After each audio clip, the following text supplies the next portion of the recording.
शुभकामना.com में आप सबका स्वागत है। आज की कहानी शुरू करते हैं। सुबी, तुम ठीक नहीं कर रही हो कृति के साथ। शादी ही तो करा रही हूँ, क्या गलत कर दिया?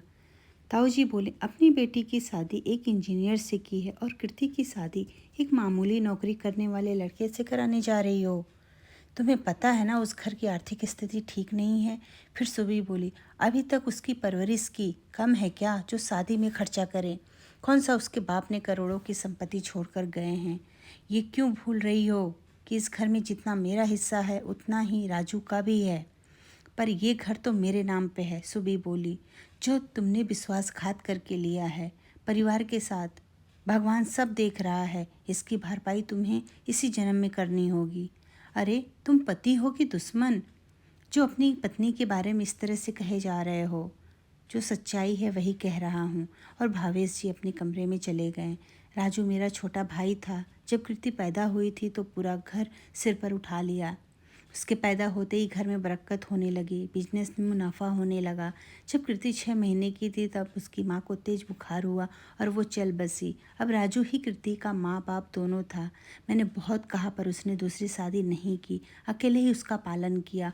और जब कृति 10 साल की थी, एक कार दुर्घटना में हम सबका साथ छोड़कर मेरा भाई राजू इस दुनिया से चला गया।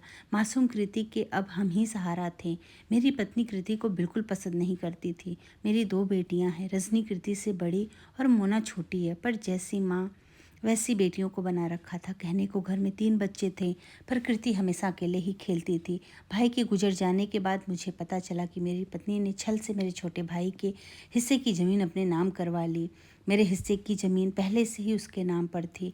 बस यही कारण था मैं जो चुप रहता था। कृति से सारे घर का काम करवाती और अपनी बेटियों से आराम करवाती। कृति की ताई जी कितना भी सताए पर अपने ताऊ जी से कभी शिकायत नहीं करती। पर मैं तो सब जानता था, फिर भी उस बच्ची का हक नहीं दिला पाया। तभी कृति ने आवाज़ लगाई, ताऊ जी ये चाय। आपकी कब से आवाज़ दे रही हूँ, आप सुन ही नहीं रहे हैं?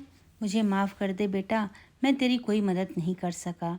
तेरी ताई ने तेरी शादी ऐसी जगह तय कर दी है जहाँ आर्थिक तंगी है। कभी तुझे यहाँ सुख नहीं मिला और न वहाँ पर तुझे कोई सुख मिलेगा। ताऊ जी, आप खुद को क्यों दोष दे रहे हैं? जितना मेरे भाग्य में लिखा होगा उतना ही मुझे मिलेगा। आपके बदलने से नहीं बदल जाएगा। कीर्ति इधर आ, अभी खाना नहीं बनाना शुरू किया? कामचोर होती जा रही है।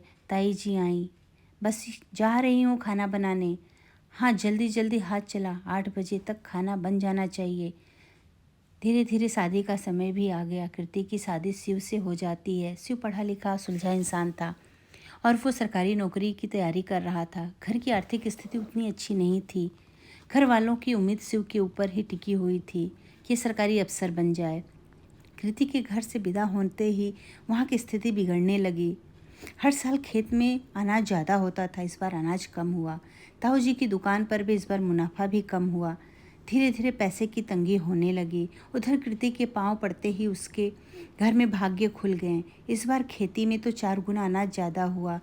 शिव की कड़ी मेहनत रंग ले आई। इस बार एग्ज़ाम क्लियर कर लिया। कृति की सास की खुशी का ठिकाना नहीं रहा। बहू के आते ही हमारे घर भाग्य खुल गई है, ये तो हमारे लिए साक्षात लक्ष्मी बनकर आई है। उधर सुबी ने ताऊ जी से कहती कि देख, जिस लड़की को कोसती थी, अभागन कहती थी, वह इस घर की भाग्य थी। उसके जाते ही घर की बरकत रुक गई। और तुमने कृति की शादी सबसे गरीब घर खोज कर की थी। उसके जाते ही उस घर के भाग्य खुल गए। अभी देर नहीं हुई है, जाकर माफ़ी मांग ले। तूने इस घर की लक्ष्मी को बहुत सताया है। सुबी को अब अपने लिए पछतावा हो रहा था। अब उसकी आंखों में पश्चाताप के आंसू थे।